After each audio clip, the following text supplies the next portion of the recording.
Hello, I'm Teacher Robin. Welcome to another live streaming class. If this is your first time to join us, let me tell you how the classes work. Today we're going to talk about learning English with books. So if you want to participate in the class, you can write your questions or your comments in the comment section and I'll be reviewing them throughout the class.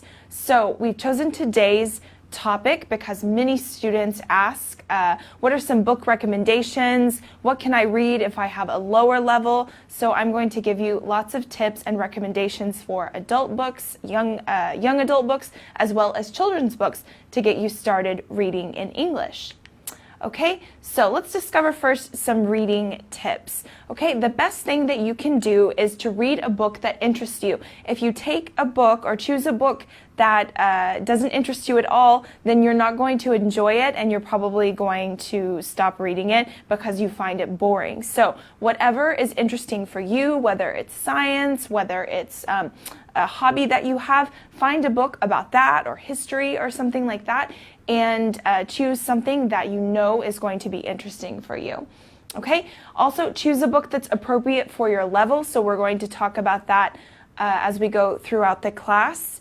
But you don't want to choose War and Peace or a book that's really long or has really complicated vocabulary if you're just getting started reading in English. Some of those books are complicated even for native speakers, so don't try to go above your level. Start with something simple, and then as you build your vocabulary, you can choose something a little bit more difficult.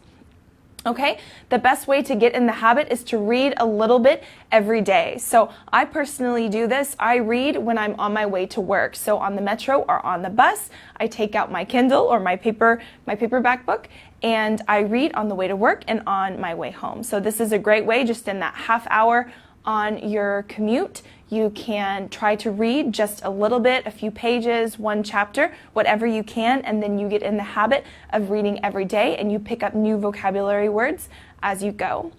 Okay? Keep a notebook of vocabulary. So this is a good idea if you want to, not just vocabulary, but maybe some expressions that you haven't heard before and you want to look up later. So then you will have all of this new vocabulary that you've learned when you finish your book or when you finish each chapter, etc. And you can keep that with you in your notes. Okay? Make a timeline or a chart for clarity. So this depends on kind of the story. But for example, if you have a story that takes place in different time periods, sometimes it's best to kind of draw out a little chart or a timeline to remind you who is who, maybe with the characters' names and the year or where they are, things like that. And that way it's clear. And maybe if you do have to stop reading for a couple of days and you go back to it, then it's easy for you to pick up where you left off and remember what the story is about. Okay, I see we have several people joining us already. Mohammed, Roxana, Wilvert, and Yanapurn say hello. So thank you for watching, and be sure to write any questions that you have in the comments. Okay, and finally, I recommend making a profile on Goodreads. So this is almost like a Facebook, but for reading. So I have my profile on Goodreads, and what you can do is you can mark books that you want to read. You can look them up and you can find a summary about them. You can find book recommendations based on books that you like. So if you like historical fiction, then you can find recommendations, or if you like a specific author, then you can find other books by that author. And you can also see what your friends are reading. So if you're connected with your friends, for example, you can link it to your Facebook account, and then you can see what all of your friends are reading and maybe get some recommendations there. And you can also write reviews. So after you finish reading a book, you can give it a rating out of 5 stars, and you can write what you thought of the book, etc. And this is helpful for other readers and for you to remember. So I highly recommend creating a profile on Goodreads if you don't have one already. Okay, so let's talk again about genre. So you want to pick a book that interests you, and so this is a good idea to choose a genre that is going to keep you interested. So a genre is a style or a category of a book. So this could be something like a mystery, science fiction, historical fiction, romance, adventure. So these are just some of the examples, but these are the different genres you might want to choose from. Nonfiction as well. This means books that are nonfiction, means books that are true stories. Okay, so let's start with some recommendations for adults, okay? If you want to read books for adults, but maybe you don't have an advanced level yet, what you can do, I recommend Cambridge and Oxford readers. So these are available in all levels, and they are adapted with vocabulary for that level. So for example, you can read classics like Charles Dickens, Jane Eyre, etc., and they are adapted to your level. So you could choose one at an intermediate level, at an upper intermediate, or even at a beginner, and you're still reading the story, but with vocabulary that you will understand. Okay? Another author that I love, a classic and that is very easy to understand, is Hemingway, specifically The Old Man and the Sea. This is a great book to start out with if you want to read some adult fiction. So really anything by Hemingway, his writing is quite easy to understand, specifically The Old Man and the Sea. And then a series of books called the Stephanie Plum series. The first one is called One for the Money by Janet Ivanovic, and then each following book has the number in the title. So 2 is in the second book, 3 is in the third book, etc. And she has, I think, almost 20 books, so you follow the same character throughout, and that way you kind of already know what's going on because you recognize the character from the previous book. So if you want to get into a series, I highly recommend this one, the Janet Ivanovic series. Okay, now let's look at some books for young adults. So young adults obviously means like teenagers, maybe 12 to 18, 19, but this doesn't mean that it's not enjoyable for adults as well. So these are books like The Outsiders by S.E. Hinton, The Giver by Lois Lowry, A Wrinkle in Time. This book has recently been made into a movie, so you could read the book and then you can watch the movie to compare. The Curious Incident of the Dog in the Nighttime. This is about a boy with special needs. Okay, so a really good way to start by Mark Haddon. So any of these books, these young adult books, are a great way to get started reading.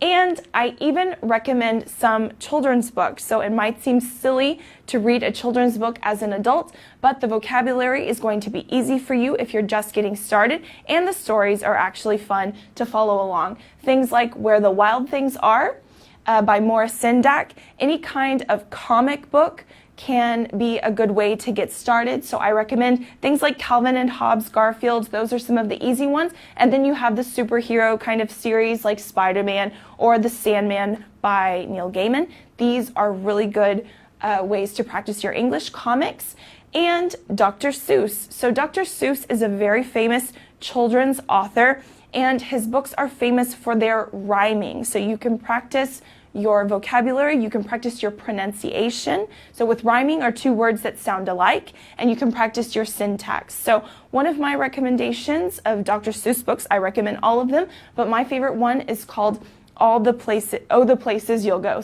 Oh, the Places You'll Go. So I want to encourage you to start reading with this quote that you can find in the book, Oh, the Places You'll Go, from Dr. Seuss. The more that you read, the more things you will know. The more that you learn, the more places you will go. So see, the rhyming here is the word know and go. So actually, if you're trying to practice your English, you can look at the structure and say, okay, these words have to sound the same. So I should be pronouncing them in a similar way. So the words like know and go, you can hear that O sound, so you know that they rhyme. Okay, so now that we've gone through a quick overview of reading tips, learning English with books, I want to ask you to write in the comments, what is your favorite genre of books? Do you like reading? What kind of books do you normally like to read? And if you have read something in English, can you recommend us something? Can you recommend a book that we should look for, or that your fellow classmates should look for? I would love to hear your recommendations. I'm an avid reader, so maybe there's something that I haven't read that you can tell me about. So write it in the comments. As you're doing that, let me tell you about our course here at Abba. If you want to practice your English with us every day, you can sign up for our course, which is available on both web and mobile form. Our course is made up of 144 units. Each unit, it goes from beginners to business level, and each unit has a short film, a video class explaining the grammar, and then exercises for you to practice all 4 of your skills: reading, writing, listening, and speaking. So it's very complete. You can take it with you wherever you go because you can also study on your phone, on your tablet, etc. And if you want more information about the different plans that we have, you can go to abbaenglish.com, and there you'll find all the information you need. In addition to our course, we have many other resources available to you, like our blog. This is called the Abba Journal. On our blog, you can find articles about anything imaginable related to English. So English for travel, English for business, grammar lessons, all kinds of really useful information there. And we are also on all of the social media networks, Twitter, YouTube, Instagram, and of course, Facebook. So we post new content on those channels every day. So check that out if you want to just learn something quick. We have quick videos, quick tips, things like that that are going to help you to improve your English with us here at Abba. Okay, so let's see if anyone has asked a question. If not, that's okay. I encourage you to keep writing, and I look forward to reading your book recommendations. So please, if you need to think about it or take time, come back later, then feel free to do that. If I don't answer your question during the live class, then I'll be checking the comments later on. Okay, let me tell you what we're talking about next week. We're going to be talking about a more grammar-related class, so the present perfect progressive. This is a little bit more advanced topic, but if you want to practice, then feel free to join us next week, same time. And I want to thank everyone who has watched this class. I hope it was useful for you, and I hope it has encouraged you to start reading, because this is one of the best ways that we can practice our English and enjoy ourselves. So thanks again, and we'll see you next time. Bye.